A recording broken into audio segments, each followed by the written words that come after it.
ഈ ഇലക്ഷൻ ഇവിടെ ഒരു ത്രികോണ മത്സരമാണ്. ഒരു കമ്മ്യൂണിസ്റ്റ് കാൻഡിഡേറ്റ് ഉണ്ട്, കോൺഗ്രസ് കാൻഡിഡേറ്റ് ഉണ്ട്, ഒരു NDA BJP കാൻഡിഡേറ്റ് ഉണ്ട്. ഈ മൂന്ന് പാർട്ടീസ് വേറെ വേറെ ടൈമിൽ അവർ അവനെ ഗവൺ ചെയ്യാൻ ജനങ്ങൾ ഒരു അവസരം കൊടുത്തിട്ടുണ്ട്. 2004 മുതൽ 2014 വരെ കോൺഗ്രസിന് ഇന്ത്യയിലെ ജനങ്ങൾ ഒരു 10 കൊല്ലം അവർക്കൊരു ചാൻസ് കൊടുത്തു.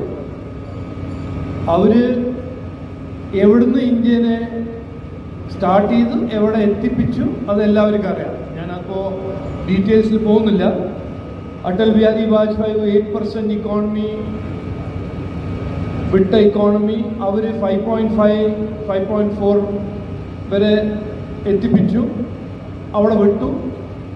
കറപ്ഷൻ, സ്കാംസ്, അത് വേറെ വിഷയം.